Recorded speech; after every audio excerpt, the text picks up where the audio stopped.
Everyone eats out every day, but people don't think about how food arrives on the plate. This is Grounded, and I'm Lauren Mitchell. Join me as we delve deep into the challenges, expertise, and experiences of professionals and innovators in the food service industry. Grounded is powered by the Buyer's Edge Produce Division.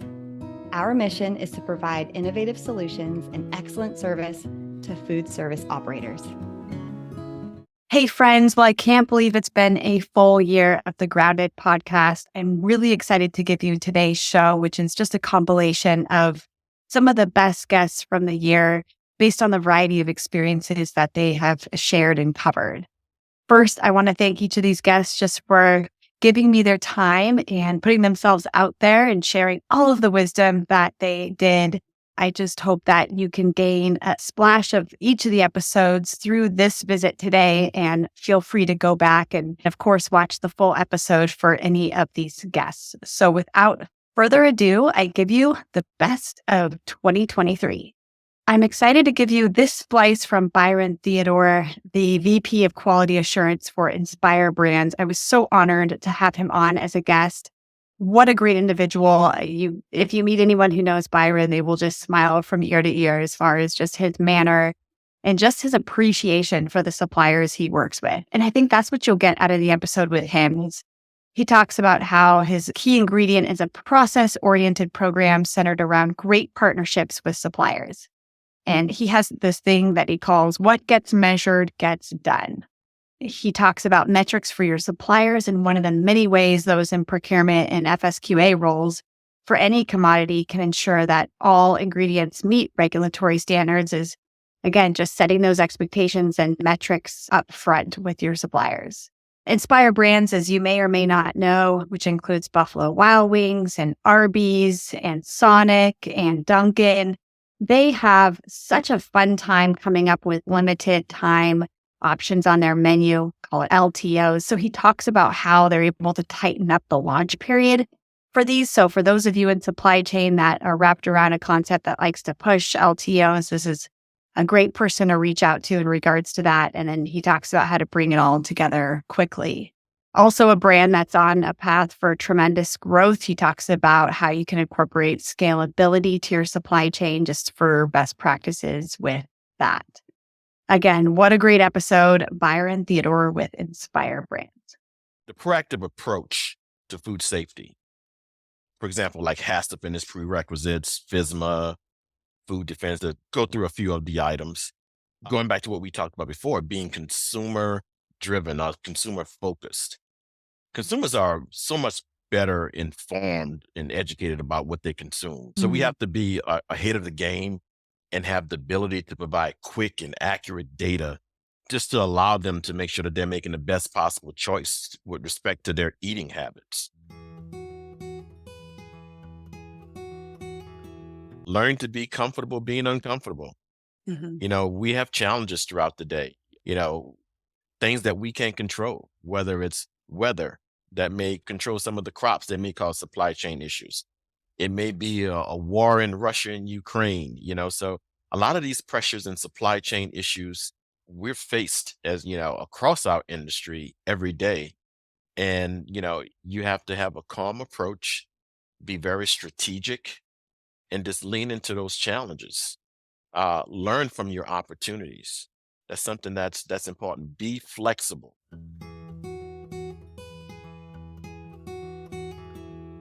The next clip you're going to hear from is with Jacquelyn Howard. She's got experience with top brands like McDonald's and Starbucks. So there's a lot to be learned in the conversation with her.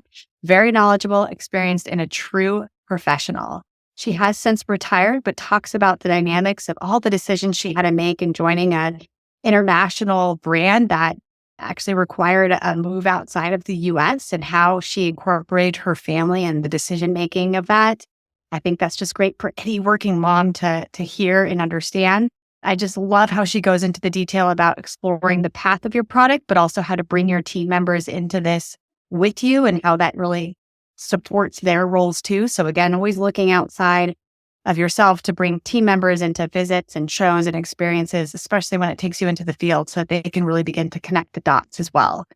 There is so much to be gained from this episode. Hard to just draw it down in a minute or two. So highly recommend and enjoy this clip from Jacquelyn Howard.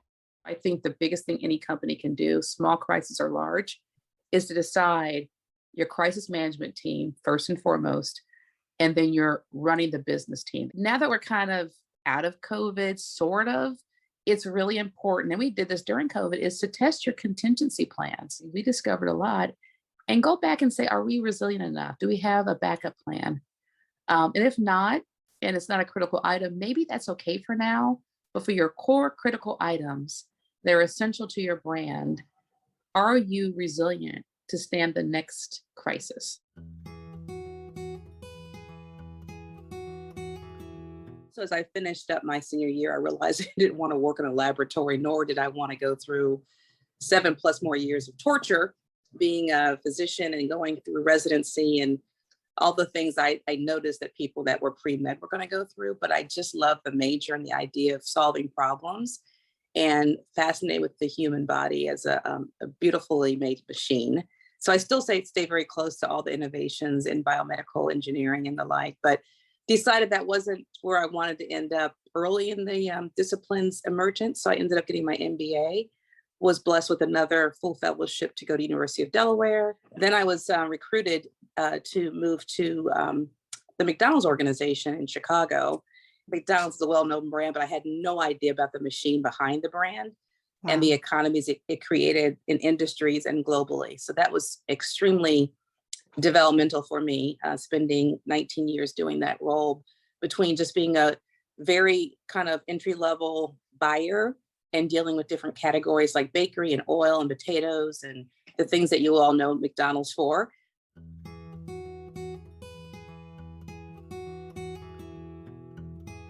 So Steven Crouch was actually one of the very first guests I interviewed. It didn't launch first, but man, I was so nervous in this interview, and it's so interesting to go and look back. But I have this. He has a very great mindset when it comes to just sourcing ingredients and understanding the components to cost in each ingredient.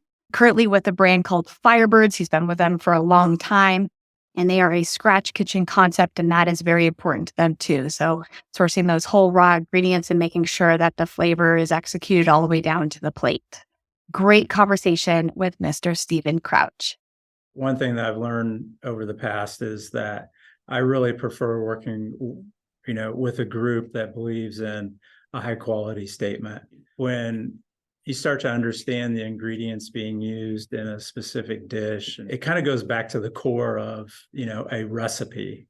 And a lot of concepts take a different approach to that. And that's great. But the shiny thing doesn't always, portray the message that you're trying to relate to the guests. And that's what keeps us grounded here. Probably, kind of going back to being kind and gracious and just really owning what you're doing. I've got some pretty good specific background in different categories. And I think that once you have that understanding of those ingredients and so forth, they just kind of carry on and you can brush up on, what's going on. So I think for, like a category manager specifically, just really owning those ingredients, from the ground up all the way through the supply chain, staying updated on, what's going on within those. And then I think, really the other last thing is being open-minded enough to listen, because you'll always learn something if you just be quiet for a moment and listen to, what people say. There's so many different things that you can pick up from different conversations if you listen.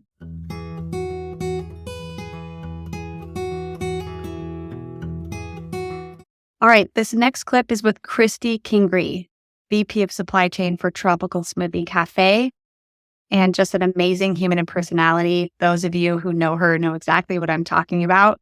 She keeps it real. She's very smart, very bright.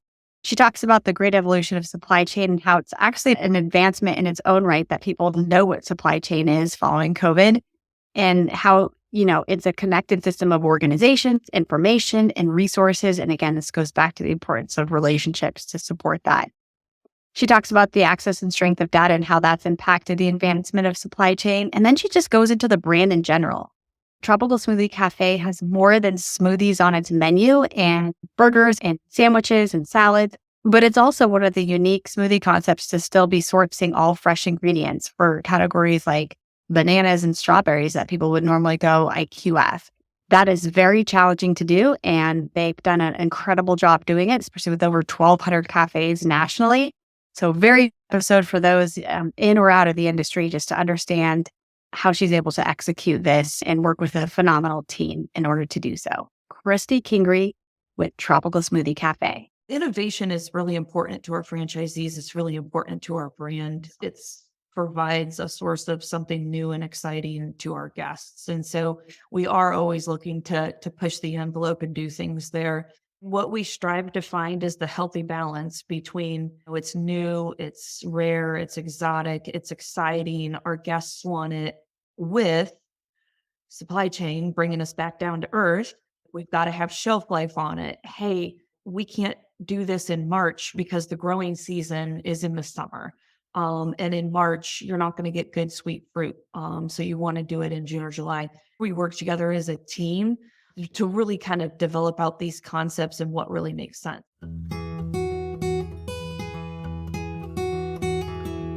I don't have a best secret. This is what's great, is that it's not a secret. Like, honestly, my winning combo is 1, you work hard, and 2, you treat people well. And that's it. It's not grand. It's not sexy. It's just the basics.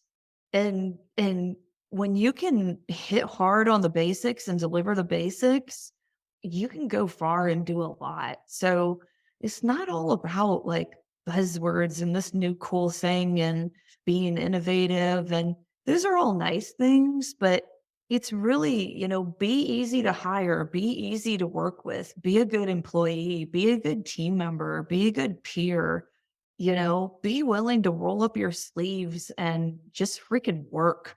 There's a belief that like when you're an executive, you sit at your desk and you tell people what to do. And like, that's not true. It's definitely not true in supply chain. Like, I mean, I can't even tell you some of the things that I've done that were not things that I would think that would be part of my job. But I think it just, that's really what it comes down to. So no secrets here, just nail the basics.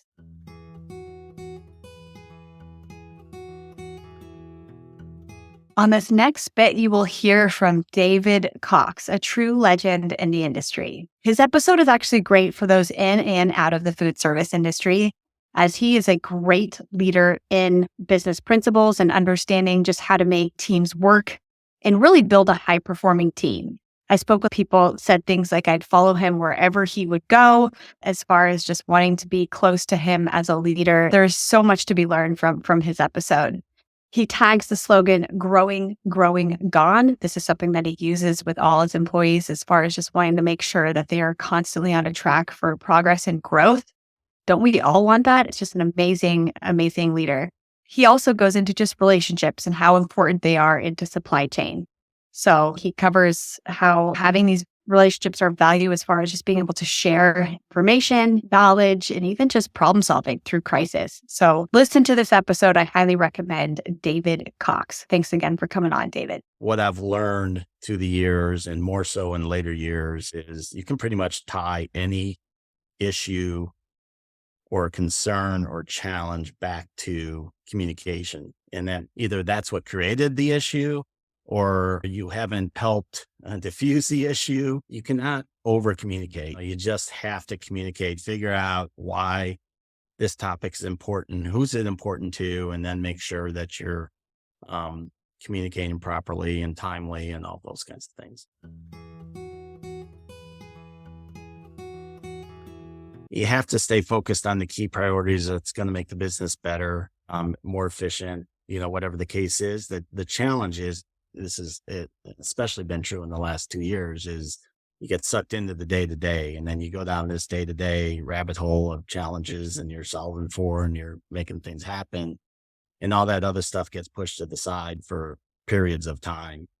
And so just carving out time to really focus on what's important, key priorities to keep that going. Because if you keep theoretically, it's going to make your day to day easier or better, right? And so if you just keep pushing that kind of stuff down the road, the day to day is just going to consume you. You're in for a real treat with this one. Kimberly Smith with Copia. I was very excited to have her personality on. I felt very easy to connect with her on this show. What a fun opportunity to hear from a woman who came from data and tech into food waste management space and is really taking what she's learned to give back. And just a phenomenal service that they provide brands across the US as far as redistributing their food waste and allowing it to work back for them. Highly recommend listening to this episode if you've got sustainability on your initiatives for 2024, and reach out to Kimberly Smith. She's a great, phenomenal person, just good to know in the industry as well. Why a business will proceed with a donation program is because of a number of reasons. One, there is a social and environmental impact, positive social and environmental impact that they make by donating their perfectly edible surplus food. They're building a more equitable foundation for their local communities. They are reducing their carbon footprint because they're diverting this food from landfill. And as we know, food in landfill is the number one methane emitter, which is 80 times more potent than carbon emissions, carbon dioxide as well. By accessing this data, not only do you get to make more intelligent purchasing and production decisions, you can set benchmarks to reduce the costs further upstream.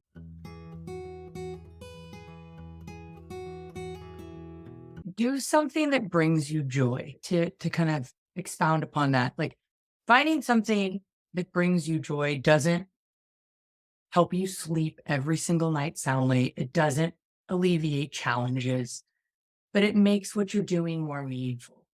And it's hard to do that. And it's certainly a privilege to be able to do something that brings you joy. But if you can find a way to make it work, highly recommend it. What else would I recommend? Recognize, have some self-awareness. But I think we offer an apology too quickly to make others feel comfortable. And by doing so, we lessen ourselves and our opinions and our, value, because the association is that we're in the wrong. And we do that instinctually to make others feel comfortable. And so if you could take a beat before you say that, and if it's warranted, do it sincerely, but also recognize that you're not necessarily wrong for having an opinion or for, making a decision that isn't necessarily, status quo or popular belief. Stand firm in what you believe in.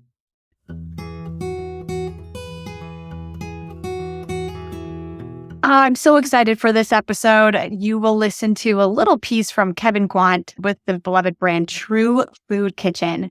But Kevin's adventure into supply chain and procurement started in a wild fashion with the meal kit sourcing for Blue Apron. And he talks about his wild efforts up and down the Northeast, putting together the commodities to fit into the boxes. And for those who may or may not be familiar with this lane, it's got to be very retail friendly as far as the produce, where it's got to look good. And that is a difference between food service and retail commodity purchasing. And so he talks about that and just the different nuances with the weight per box. It's so interesting. Even if you're just a subscriber to HelloFresh or meal kit boxes, this is a really great inside look to how that business works behind the scenes. He's just also a very knowledgeable guy. Those of you that are in the industry, I'm sure have met him at an event. Really awesome human.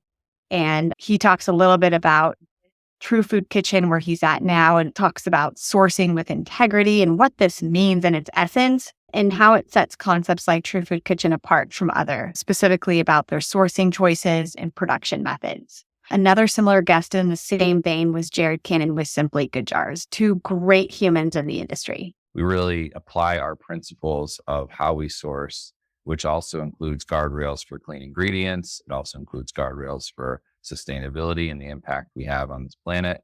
And we apply that to as many ingredients as possible. And to me, that's when it starts getting into being something special, where no matter what you order, what you try at True Food, it's going to have some attributes that we hope make it not only taste more delicious, but also have you feeling kind of good when you leave, right? You're maybe healthy or maybe more sustainable or just really scratch cooked and really, really special. So that's how the team operates here. And it's a collective effort, and it has to be, because if it can't just be me, it can't just be somebody on my team, everybody has to buy in.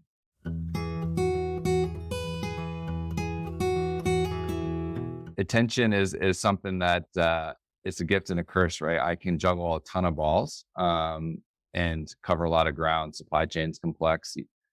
Sustainability can be complex day in and day out. So for me, I just have my system that I stick to every week, every day of what are the priorities for that day. And kind of when I start to feel like, what am I doing right now? 10 people ran in here. I just had a meeting.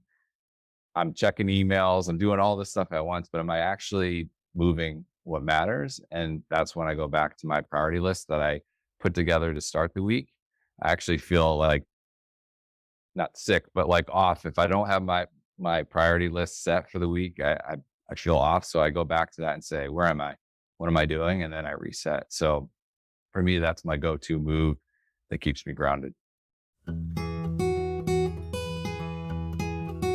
This clip is a very special one to me, as Josh Hoyt was one of the first people I called when I had the idea to do a podcast for this industry. I wanted to elevate those that work in supply chain and procurement and make a lot of these challenging decisions behind the scenes. And I bounced it off him and just said, would you be a guest? And he said yes. And that just meant, gosh, a whole lot to me, Josh. But he currently works with Solana, and he's a great wealth of knowledge with distribution. This interview goes into just the basics with large volume categories and how they're best placed with a national program partner in order to leverage your volume. For those new in the industry, he discusses the importance and impact of networking and how this is best done. And then he just goes into the basics of a purchasing manager role and the best practices therein in terms of the data that you can lean on and some of the reports that you can draw from. A really good, solid conversation with Josh Hoyt. Enjoy.